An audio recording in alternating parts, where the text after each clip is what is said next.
Halo, kembali lagi bersama Mimin. Pada video kali ini, Mimin akan membawakan sebuah kisah perjalanan Siddhartha Gautama menyebarkan agama Buddha.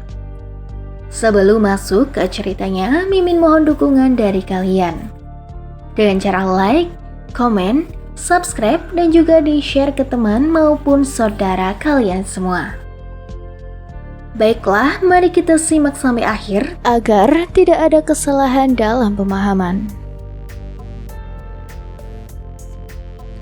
Bagi umat Buddha, Hari Raya Waisak merupakan perayaan kelahiran Sang Buddha.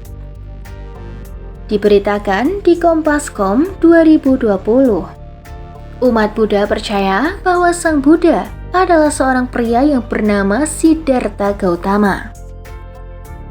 Dia merupakan pendiri sekaligus penyebar agama Buddha sejak ribuan tahun yang lalu. Sebutan Buddha diberikan sebagai gelar yang berarti seorang yang tercerahkan atau terbangun. Lantas, bagaimana kisah perjalanan Siddhartha Gautama dalam menyebarkan agama Buddha? Kisah hidup Siddhartha Gautama sebelum menjadi Buddha. Kelahiran Siddhartha Gautama sudah diramalkan oleh cenayang bernama Asita. Masih dari sumber yang sama, Asita mengungkapkan bahwa Siddhartha kecil kelak akan menjadi pemimpin yang hebat. Mungkin juga menjadi maharaja seluruh India. Jika dia tumbuh dalam kehidupan religius, Siddhartha akan menjadi pertama yang mulia. Ketika hal itu dihubungkan dengan keturunannya yang mulia, maka mungkin bisa menjadi penyelamat dunia. Siddhartha tumbuh menjadi anak yang cerdas dan sangat pandai. Di usia 7 tahun, Siddhartha sudah mempelajari berbagai ilmu pengetahuan. Dia menikah dengan putri Yasodhara ketika berusia 16 tahun. Namun, ramalan Asita menghantui ayah Siddhartha. Sang ayah khawatir jika Siddhartha memutuskan untuk meninggalkan istana dan menjadi petapa. Pasalnya, raja lebih memilih anaknya untuk mewarisi kekuasaannya sebagai raja. Siddhartha Gautama menjadi Buddha. Kekhawatiran raja menjadi nyata. Di usia 29 tahun, Siddhartha memutuskan untuk meninggalkan istana, istri, dan anaknya yang baru lahir. Ia pergi untuk menjadi seorang petapa yang bertujuan menemukan cara untuk menghilangkan penderitaan atau membebaskan manusia dari usia tua, sakit, dan mati. Keputusannya ini muncul setelah dirinya berjumpa dengan orang tua, orang sakit, orang mati, dan seorang petapa yang sebelumnya dilarang ditemuinya. Siddhartha kemudian bermeditasi menggunakan berbagai guru spiritual yang membimbingnya. Ia bermeditasi di bawah pohon Bodhi untuk mendapatkan penerangan agung. Setelah 6 tahun, konon Siddhartha mendapatkan kenyataan bahwa petapa dengan menyiksa diri maupun hidup terlalu berfoya-foya bukanlah jawaban akan sesuatu hal yang mampu melampaui penderitaan dan karma.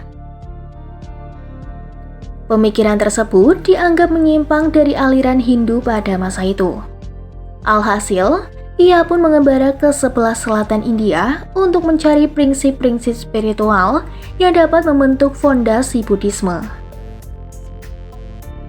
Pada akhirnya, di bawah pohon Bodhi, dia memperoleh apa yang dicita-citakannya, yakni ajaran tentang sebab akibat penderitaan dan cara-cara mendapatkan kelepasan yang tersimpul dalam pandangan filosofis.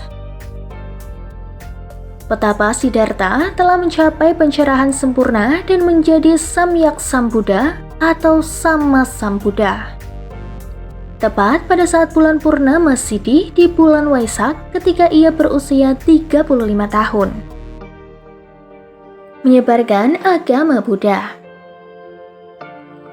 Buddha Gautama mendapatkan gelar setelah mencapai pencerahan sempurna seperti Buddha Gautama, Sakyamuni, Tathagata, atau Ia yang telah datang. Ia yang telah pergi. Sugata yang maha tahu, Begawa yang agung.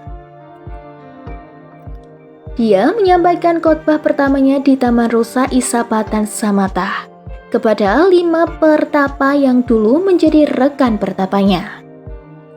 Selama 45 tahun, dia menyampaikan khotbahnya demi kebahagiaan umat manusia hingga memasuki Mahaparinibbana di Kusinara pada usia 80 tahun. Dikutip dari Kompas.com 2022. Sepanjang hidupnya, Buddha Gautama menyebarkan ajaran kepada sejumlah orang hingga dirinya meninggal pada 486 sebelum Masehi. Setelah Sang Buddha meninggal, tidak ada penerus yang menyebarkan ajarannya karena muncul banyak aliran agama Buddha dalam waktu 400 tahun. Beberapa aliran agama Buddha adalah Buddha Nikaya dan Buddha Mahayana yang masih tersisa hingga sekarang. Penyebaran agama Buddha di Indonesia. Buddha merupakan agama tertua di dunia. Agama ini masuk ke Indonesia sekitar abad ke-5. Hal ini menunjukkan pada peninggalan prasasti yang ada. Sementara kerajaan bercorak Buddha pertama di Indonesia didirikan antara abad ke-7 sampai dengan abad ke-12, yakni Kerajaan Sriwijaya. Menurut Kompas.com 2022, agama Buddha masuk ke Indonesia lewat jalur perdagangan dan dibawa oleh pengelana Cina, Fahian. Agama Buddha terus berkembang di masa Kerajaan Majapahit hingga pada ke-20. Mayoritas pemeluk Buddha tersebar di Jakarta, Riau, Sumatera Utara, dan Kalimantan Barat. Sampai di sini dulu untuk pembahasan kali ini. Tunggu pembahasan lainnya. Tetap bersama Mimin.